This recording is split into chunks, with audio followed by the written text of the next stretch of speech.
Yeah. That was terrible. I mean, it's not as bad as the what was the episode that we had to scrap? What movie we did? Us. To Us and Iron Man, because Iron Man was just boring. Talking about you scrapped Iron Man 3? Yes, dude, I like that episode. Okay, that was a fun conversation for the two of us, but it was literally just going through every scene of the movie. Okay, but you could have just talking about. You see, you're blaming this on me. I see. Yes, because you decided to go through every single scene of the movie and say. Because we disagreed, and I wanted to present a logical argument. I just wanted to talk about the movie as a whole. I didn't want to talk about individual scenes. Which is what we're going to do today. We're going to talk about two movies as a whole, and we're not going to focus on either of them too much, so we don't take up too much of our dear listeners' time. That sounded too much like a... Also, dear is probably a bit too strong. At least I don't feel that way. You guys are all right. Our freaking stupid listeners. All two of them. That we hate with all of our hearts. All of just you, Dan. Oh yeah, the only two people that have asked me about about the podcast in the past 4 months. It's been 4 months since the last episode I put up. Have been a guy from work named Dan. Shout out to you, Dan. Oh, we love you, Dan. It's gonna be great. You're our favorite. We hope you've seen both of these movies, because if you haven't, we're gonna spoil both of them for you. And my dad. Anyway, so a couple weeks ago, Jack and I watched a couple of movies. Jack, what movies did we watch?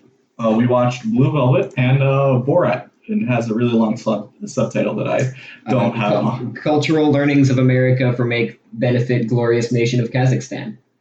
Yeah, that was what it was. But one of us remembers. So Blue Velvet is one of my top 4 favorite films ever. And we both really enjoyed Borat, so yeah. So there we go. That's the shorthand answer. So I feel like we should talk about Blue Velvet first, because I think that one has more substance, and then Borat. There's not much to say other than we really enjoyed it. Yeah, and just rehash some of the jokes, which won't be very good, but we'll do it. Joel will rehash some of the jokes, and I'll just sit here and not talk. I mean, like I always do. You're right.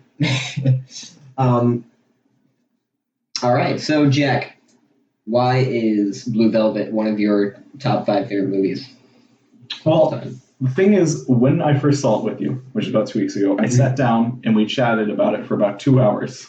It wasn't 2 hours. And I wasted everything I had to say there. But really, it's just... That was 2 weeks ago, Jack. You can't forget that. Yes, I forgot it, Joel. I have a terrible memory. Exactly. I have an awful memory.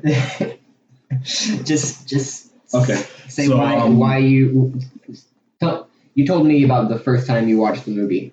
Yeah, the first time I watched it was one of the first properly dark films I'd ever seen, and I had seen a little bit of David Lynch's stuff. I've seen Twin Peaks.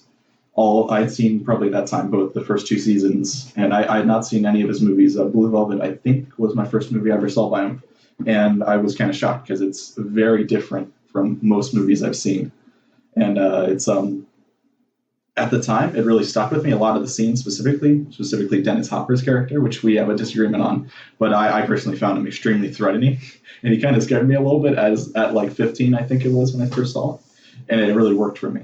There's a lot of other characters that I obviously I sort of don't exactly relate to Kyle MacLachlan, but I understand his character decisions, and I feel like all the things that happen in it make sense. And there's a lot of dialogue in it that's well written. There's certain points where each character acts extremely different in a way. How to explain it?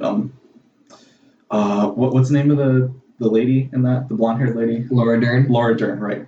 We don't remember any of the characters. We just remember the actors. Last Jedi girl. Yeah. Pink-haired lady. Pink-haired lady.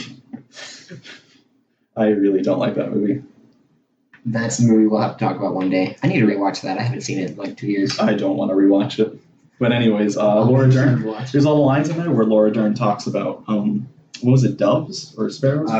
Robins, and how the world will get filled with good, and it's a very childlike statement. Yeah, I liked. Very childish.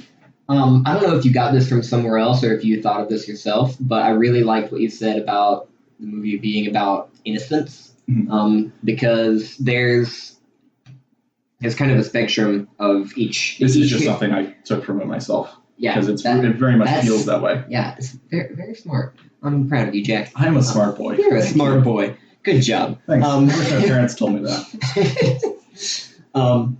But Laura Dern's character is clearly the most innocent throughout the movie. Yes. And we are going to get into spoiler territory. And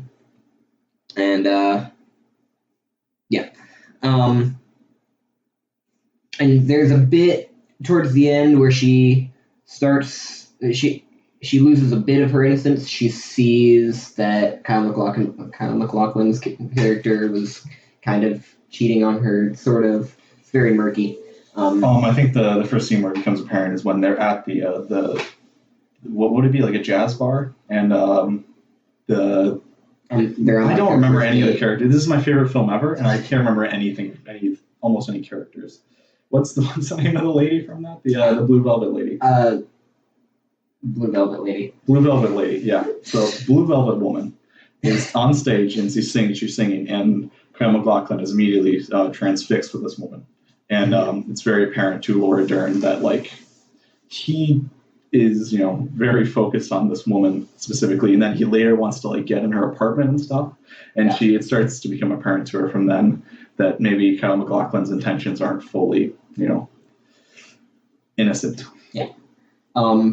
And she's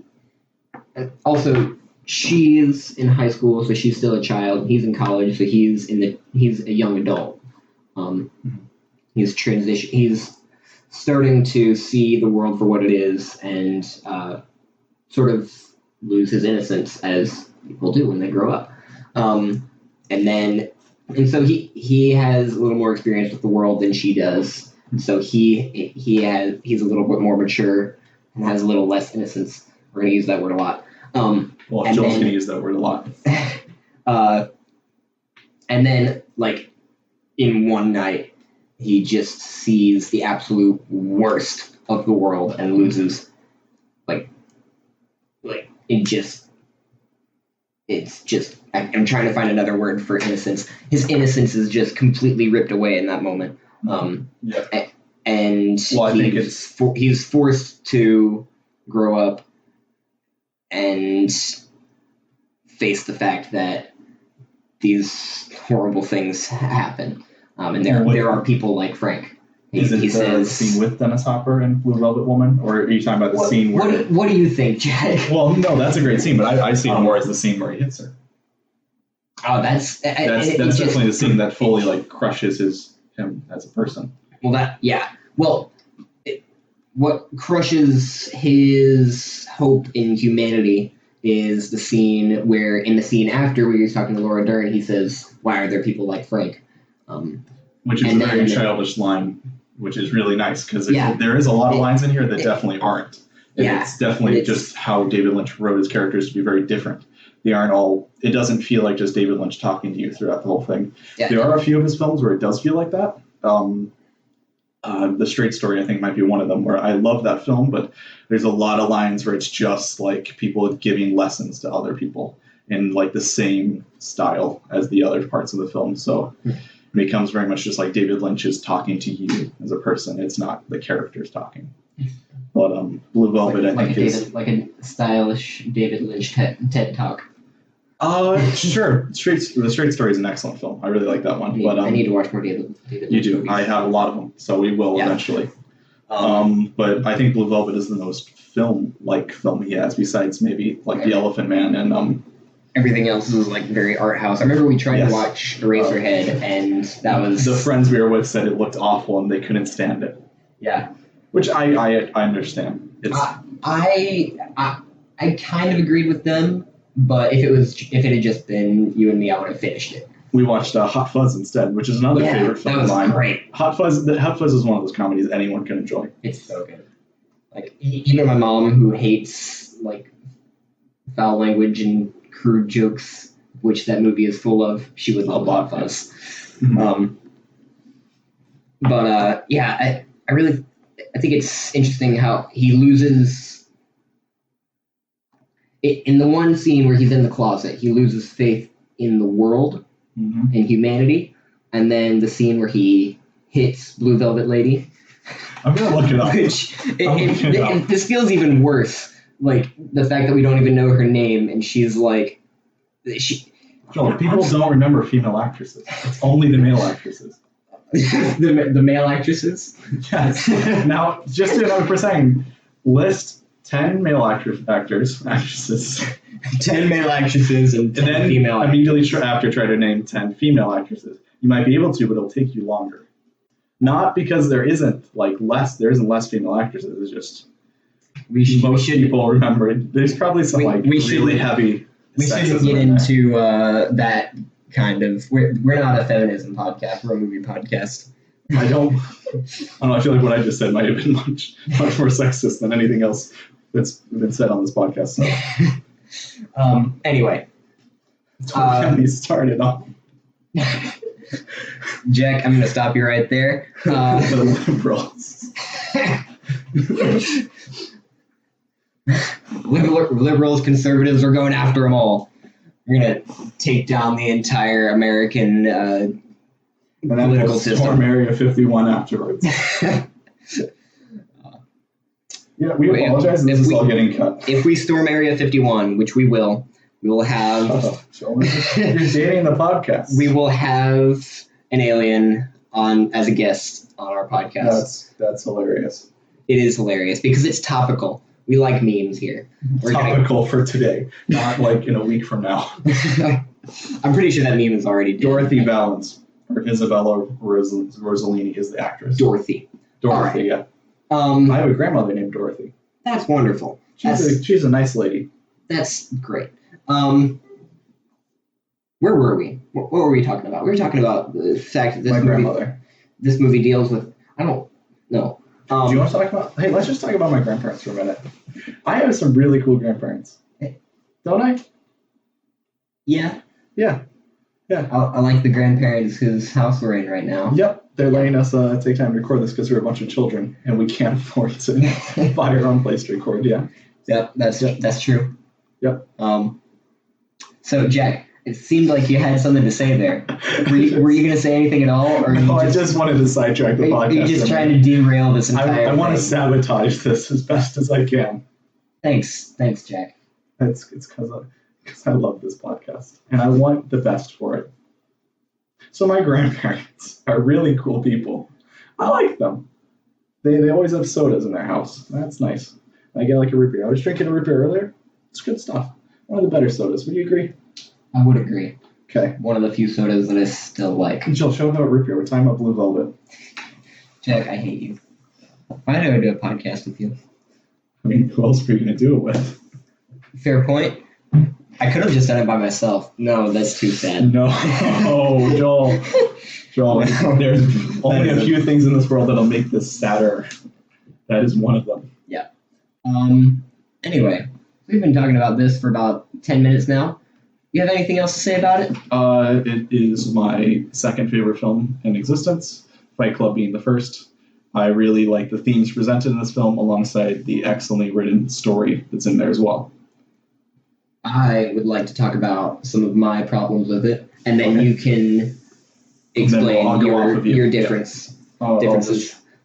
So Jack really, really likes Dennis Hopper's performance in this movie. He's great. And I want to quote him, but I want to quote the Heineken thing, but I can't right now. But this is a Christian podcast. We can't quote Heineken.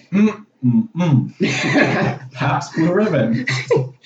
You just named 2 beers. Get out. Get off my Christian. I'm advertising. Get off my Christian podcast. We are sponsored by Heineken and Pabst Blue Ribbon. Try their new coffee. Their coffee. Oh, that's right. They have like Pabst Blue Ribbon has like coffee in a can or something. Yeah, it's like beer and coffee, isn't it? Or is it just coffee? I don't know. It's probably good. Blue Velvet. Anyway, you don't like Dennis Hopper. Dennis Hopper's performance was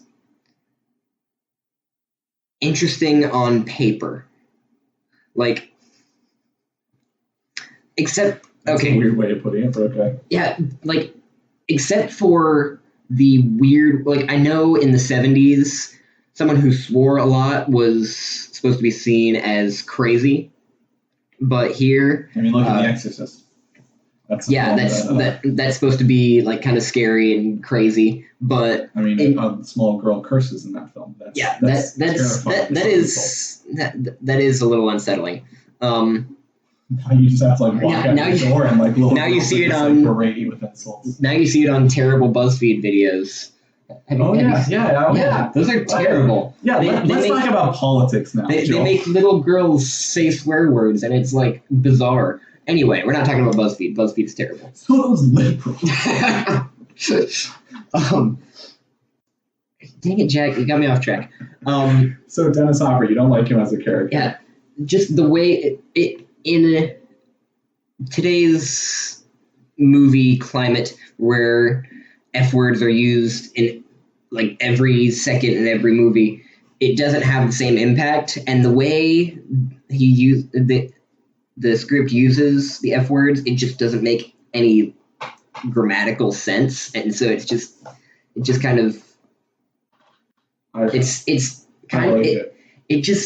only character in the film that curses. Yeah, I think he is actually. It's bizarre, and I understand why it would work for some people, but it didn't work for me.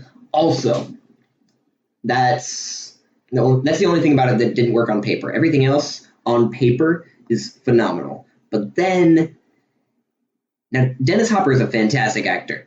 The only other movie I've seen him in is Speed with Keanu Reeves, and excellent film. That is the perfect terrible 90s movie. Hey, I think that's a masterpiece. I do too. It's also terrible. I disagree. There's a lot of deep messages in that one. Like, when the bus jumps the bridge, clearly it's a Jesus metaphor. Did you not see it go completely vertical and spread out its arms? It was clearly sacrificing itself for everybody inside the bus. So Blue Velvet. Okay, so Dennis Hopper's performance in this movie is bizarrely comical. Like, if the things he were doing weren't so vile and disgusting and horrifying, then he would actually be comical. I would have been laughing.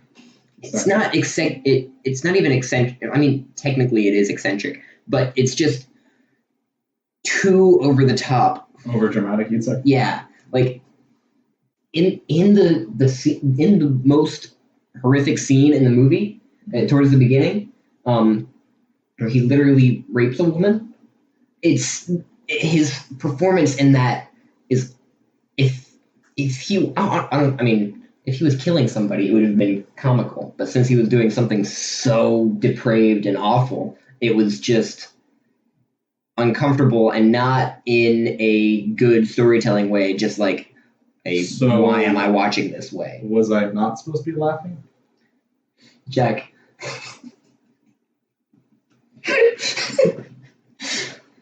Jack. It's nice when you can keep a straight face after saying the joke. That was Jack. Mm-hmm. You are a horrible person. Oh my gosh. I learned it all from Borat. Anyway, we'll move on to that after, unless you have anything else to say about Blue Velvet. What did you like? What do you like about Dennis Hopper's performance? I find it to be eccentric, definitely. Over the top, probably. It probably is. But I think it works for the character. It's this very opposite force of Kyle MacLachlan. And just not in like actual opposites. Like, it's not like you have evil Kyle MacLachlan walking around. It's not full on Twin Peaks. But it's just Is that a spoiler for Twin Peaks? No, I don't think so. It probably is. Actually, it probably is. I haven't even seen it. So. There's like 3 seasons and 70 hours of it. That's just one of the moments, and like there is a lot of weird stuff in that show. I tried to explain it to you once, and you just like zoned out. It just didn't make any sense. It's not really supposed to.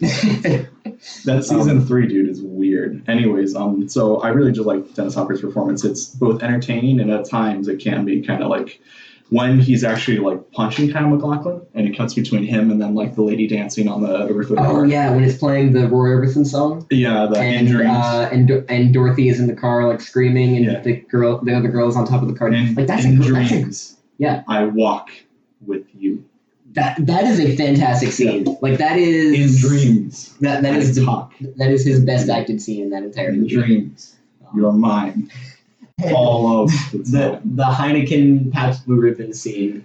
Like, that one was totally supposed to get a chuckle out of you. Like, there's no way that scene wasn't the way he said that, like, it was just so like really line, yeah. That's the take that you went with. It's great. Like, totally, David Lynch was totally trying to get a laugh out of you for that scene. I doubt he not everything he says is supposed to be terrifying and trying. It was that scene was clearly supposed to be funny. There is a cut in the film I did want to mention was the cut where they're in the hotel or whatever, and he's like, "Let's go for a ride, neighbor," and they all disappear. And it's still the same shot, but all the people in the room disappear for a second, and then it cuts. Joel, what was your thoughts on that cut? That was just bizarre. It just weirded me out for a second, and I was just like, "What is going on here?" And then and that was for like a second or two, and then I realized it would have been great if it just like turned into a vampire film. What? After they disappeared, it just like turned into a vampire film. That would have been great. I mean, I get the joke. It's just not funny. It wasn't a joke. I just thought it'd be cool. I mean, honestly, it would have been. I mean, Can you argue with that? Dennis Hopper's character is already basically an evil vampire. No, unless he like feeds on oxygen. Yeah, that's his blood. That was also like that was again that made that scene. I don't know. That was just so bizarre. I love it. Like I don't know.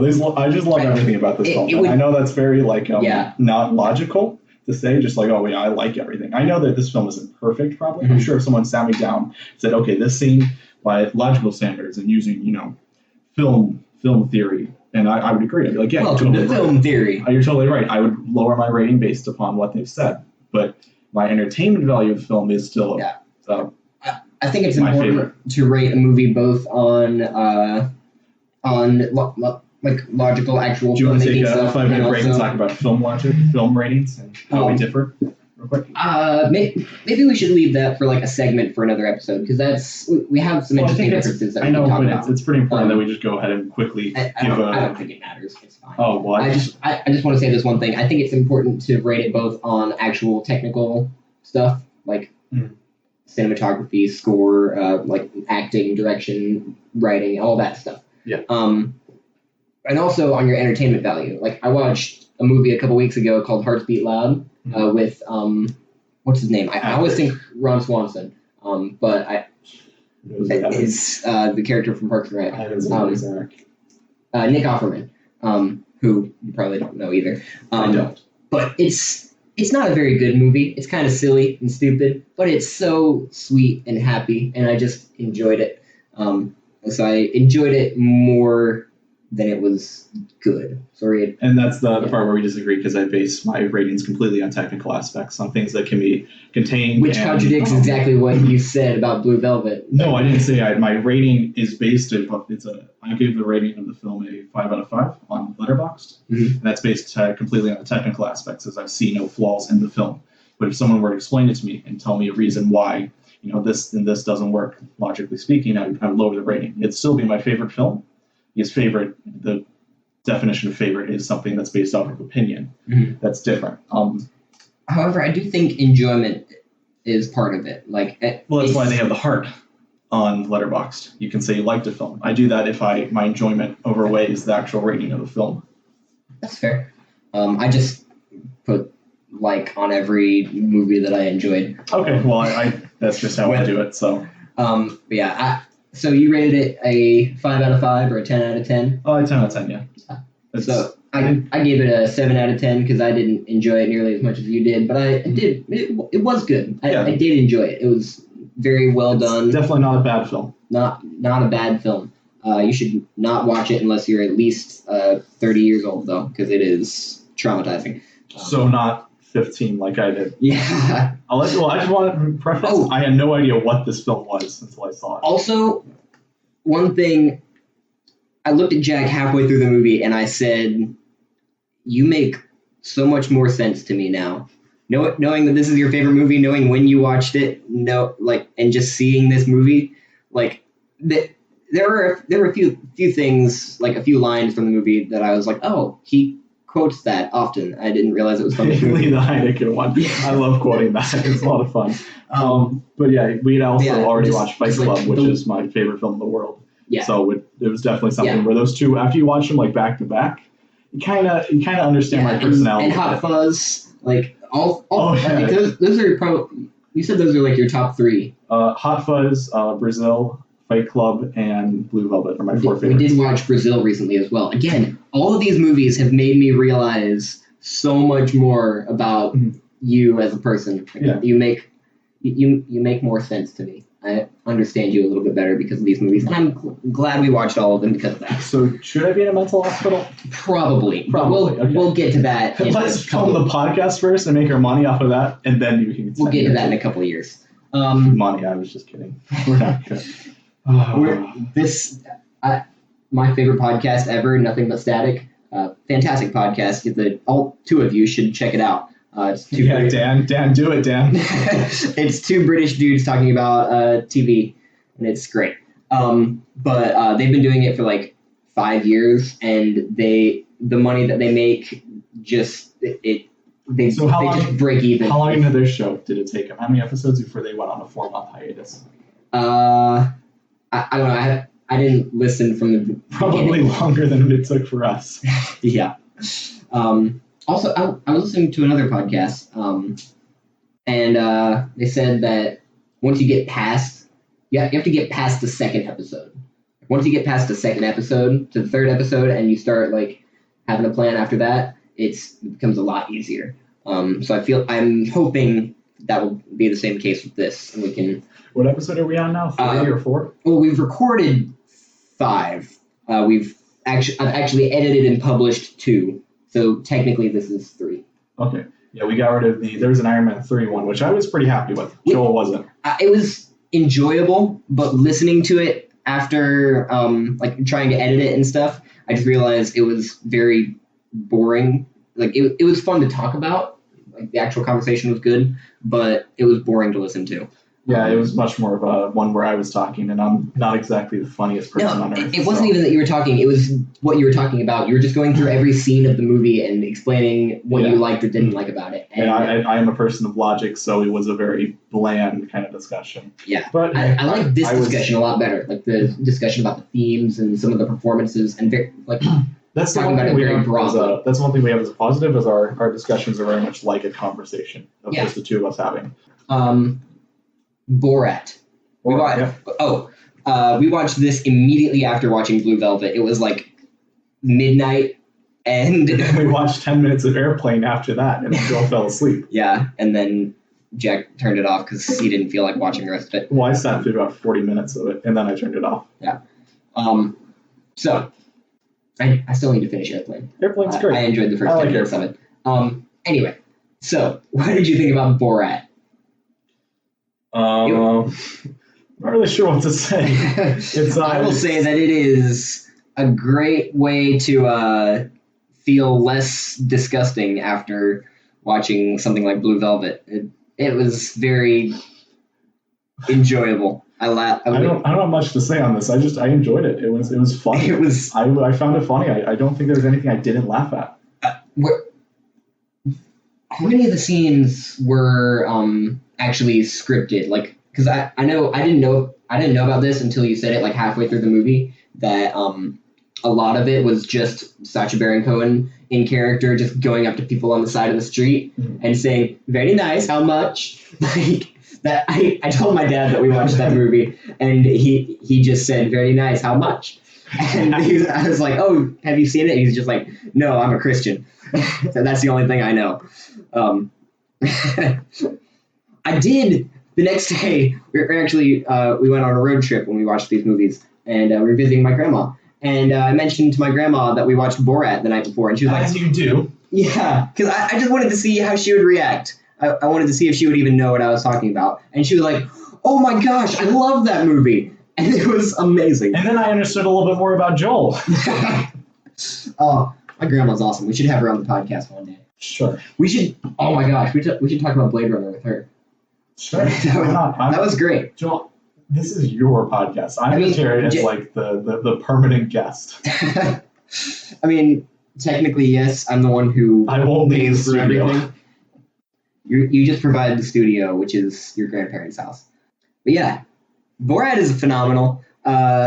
Most of it is actually real. He's just going up to people in character. There are some scenes where it's very clear that it isn't. I mean, there are some things where he actually would have been arrested if he did that in real life. There's like not to spoil much, but there's a bear in the ice cream truck, and every reaction from that is very clearly, fake. I wonder if the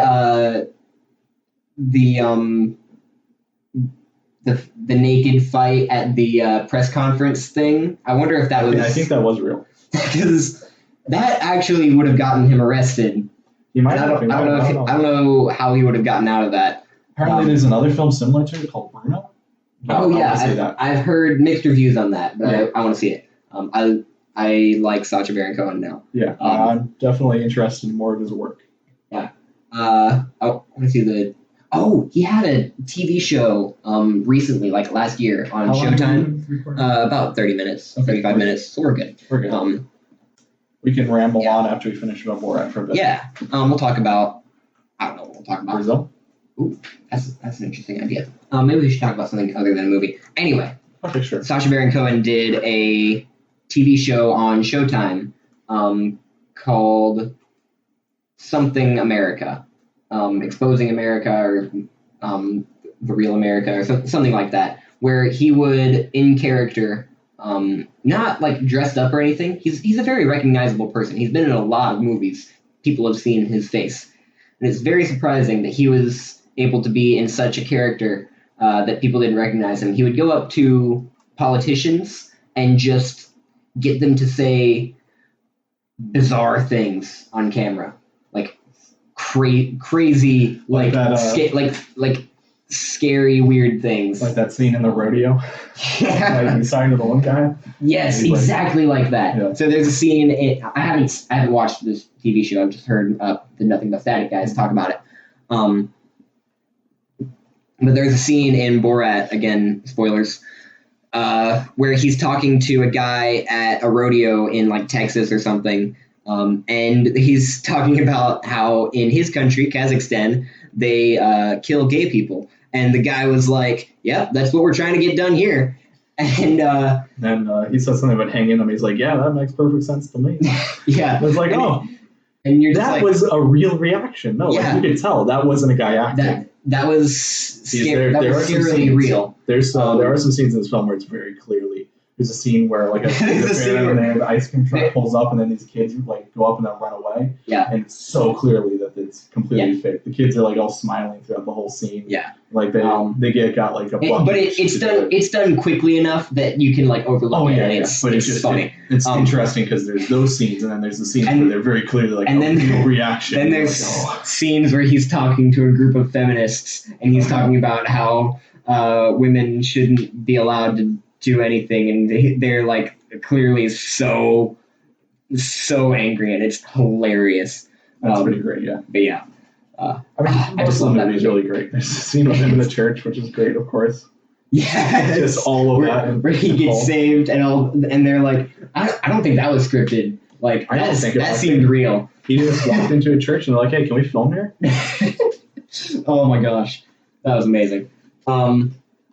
But yeah, what would you say you'd give this movie? I think I ended up giving it a 9 out of 10.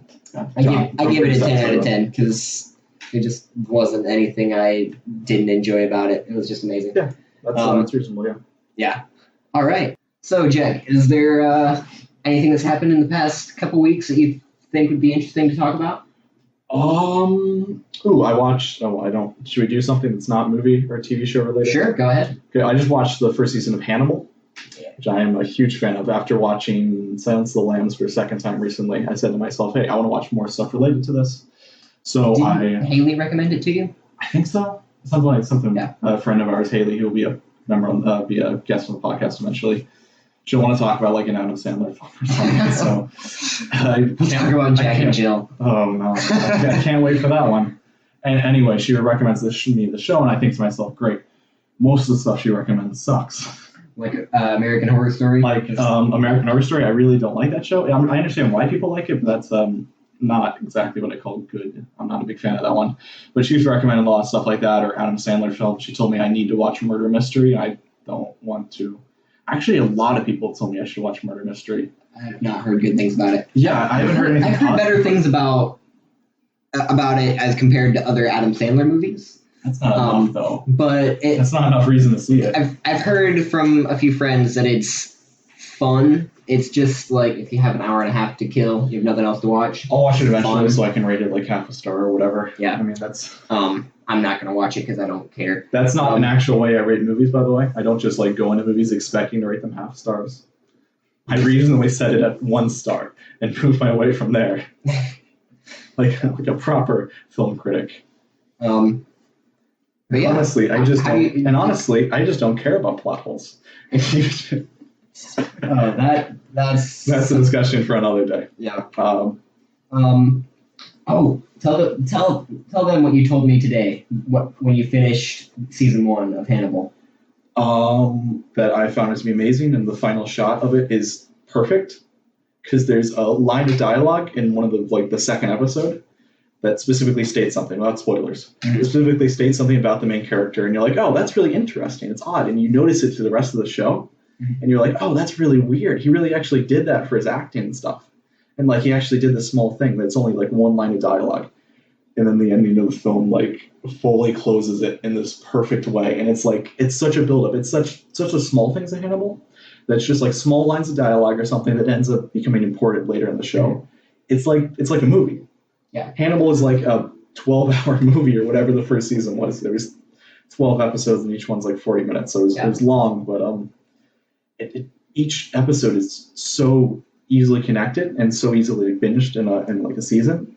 Yeah, it's perfect, and I'm really impressed with how well it was done, and I definitely want to own it eventually. I've heard people describe Daredevil in a similar way. Like when season 1 came out, people were describing it as other than a TV show, is like a 13-hour movie. No, I wouldn't go that far. I haven't seen either of them. Well, I have seen both the first 2 seasons of Daredevil, and I'd say the first season is good, but I don't think it's it's not perfect. I think I prefer Hannibal overall.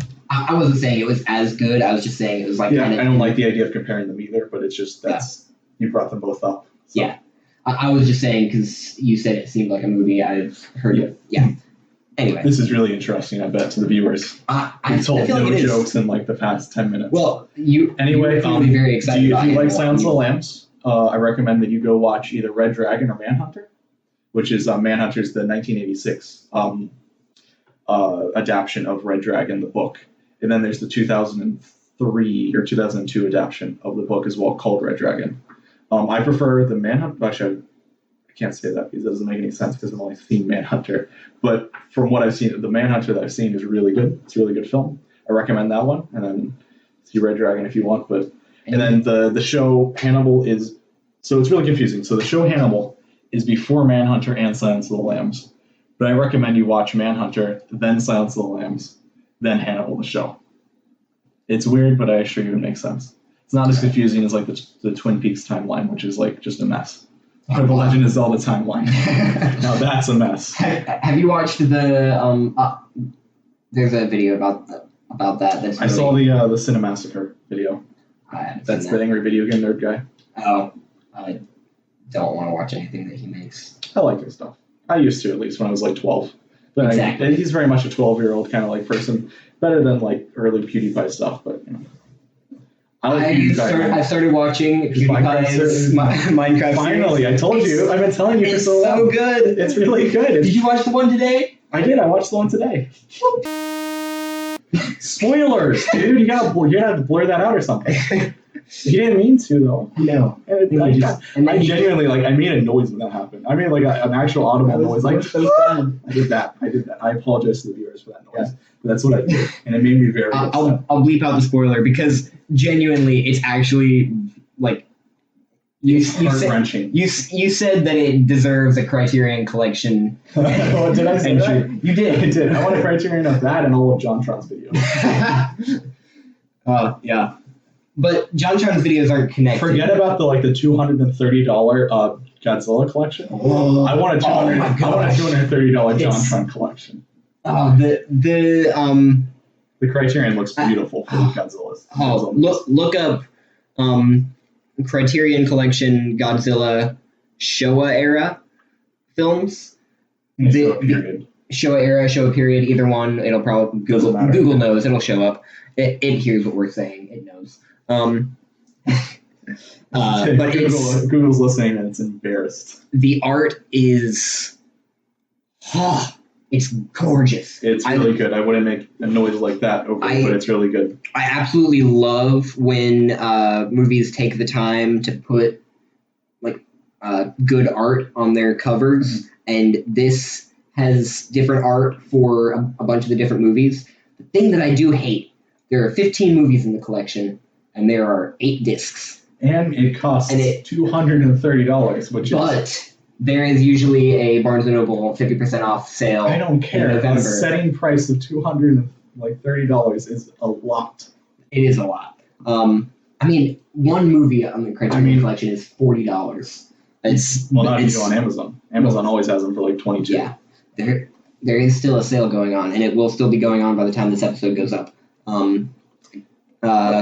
Either way, I really want it. I'm gonna probably get it eventually, but not till it's $100. Gorgeous. And even then, $100's a lot for movies. I don't like to spend over $20 for anything. That's just, it feels weird. It feels like I feel like I feel like a nerd in my parents' basement with no job, no life, just sitting there buying my anime collections or whatever. By the way, I don't own any anime. But you own Death Note. Oh yes, I do own Death Note, but that's which I still need to watch. That's not an anime. That's just good television. Technically, it is an anime. So is SpongeBob, but no, it's not. Anime is just Japanese cartoons, basically. Yeah, SpongeBob. No. Or Avatar: The Last Airbender. That's those are both American. Avatar: The Last Airbender is Japanese. We'll look that up after. Yeah. It's not. But it's just. I like how seriously you actually thought it was right. I don't know why I took that so seriously. I don't even. I was going to lead it with a joke. I was hoping we could lead that into a joke of some kind, but then I was doing it. I first started off with SpongeBob, and you're just like, SpongeBob's not an anime. I'm like, yes, Joel. I wanted to turn that into something funny. I get very particular about things. I'm sorry. Yeah, it's like Steven Universe is an anime. Don't trying to upset him because he's obsessed with Don't make fun of Steven Universe. He's upset with trash shows, so I haven't seen Steven Universe, but it looks bad. So part of it, some of it is very much a Cartoon Network kids show, but the entire show builds up to some amazing things. We'll do a Steven Universe episode. Oh my gosh. I'll watch it and I'll tell you how much I hate it. There's a Steven Universe movie coming out in September. Oh yeah, I saw a trailer. You showed me the trailer and I was like, I don't care. Well, I know you don't because you don't care about the characters. You haven't watched all 5 seasons of the show. There's 5 seasons? Yes. I don't know. I haven't even seen the first episode. Yeah. So we'll have to do that for a podcast eventually. We'll watch that and I'll tell you how much I hate it because I expect to not like it. Yeah. So I've already set my rating at half a star. So something that I've seen some other podcasts do that I'd like to try is recommending the other podcast that I'm kind of stealing this from. They try to recommend something that's not a movie, but if you want to recommend a movie, that's perfectly fine as well. We should have some sort of other segments and something that's we will schedule at the end. Yeah, I like that idea. Thankfully, we have our host here to do all that for me. So is there anything that you've watched, read, done, eaten past few weeks that you'd like to recommend to our listeners? I cooked at my house. I fried an egg and I put a bagel in the toaster, half a bagel. Okay, I did that. Popped out the bagel. I put some butter on it. and I stuck the fried egg on top of the bagel. This sounds like I ate it with a fork and a knife, and it was really good. It sounds good, but also very normal. Yeah, but it's good, and I recommend it. You should All right. try that. Just put a fried egg on a bagel, and it's good. Just eat it with put some hot sauce on top, salt and pepper. That actually does sound good. It's really good. I might do that. There you go. I recommended something. Are you happy? Yeah. I feel like we already recommended PewDiePie's Minecraft series. We have a friend who doesn't like eggs. Who is it? Haley? Yeah. I thought she you was have to just, bleep out allergic the or name something. so she doesn't get assassinated for those opinions. Yeah, I do seriously recommend PewDiePie's Minecraft series because it's have great. a discussion on this because this actually bothers me. How do you not like eggs? Well, we should talk about that. I'm going to say there has to be some sort of traumatic experience where she almost drowned in yolk or something. There better be something. It's like the story from The Evil Dead when they had so much fake blood that somebody almost drowned. Yeah, something like that. I think it was a stuntman or something. Yeah, almost drowned on the set. Which is kind of insane. That is. How do you get that? What are you doing? You get that much fake blood. The scene it's a pretty excessive scene. That sounds horrifying. That's once an episode we'll do where we do all 3 Evil Deads in one. That'll be great. That'll be fun. Oh, this is actually, I was thinking about this while I was driving over here. What I actually recommend, if you like Blade Runner or Blade Runner 2049, you should absolutely read the comic Blade Runner 2019.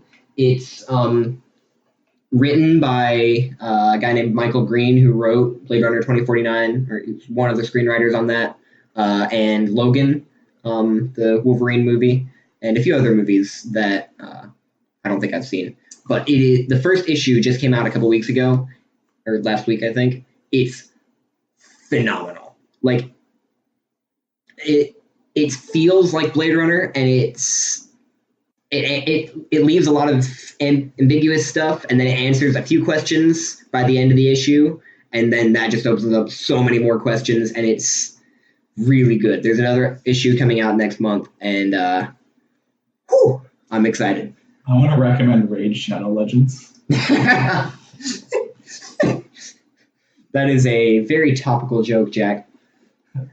Thank you for sponsoring JonTron and for making him able to upload so often. We love you. Please continue to, pay JonTron to make videos. Please do, because I haven't watched JonTron's most recent video that he posted yesterday. It's good. It's not a JonTron video, but it's good. Okay. All right. I recommend that. PewDiePie, JonTron, bagels on eggs, or eggs on bagels. Eggs on bagels, dude, not bagels on eggs. Either way, it's the same thing. And Blade Runner 2019. No, one tastes far better than the other. I would know. Oh, really? Yes. Which tastes better? Eggs on bagels. All right. The one I recommended. What do you think? I you. Wouldn't recommend inferior product to our view. I wouldn't recommend inferior product to Dan. Okay, I don't care how many listeners we have ever. Dan is always our one listener. Our listeners are now known as Dan. Entirely, our listeners are just Dan now. Our fans are named Dan. You know how PewDiePie is bros or whatever? We have Dan.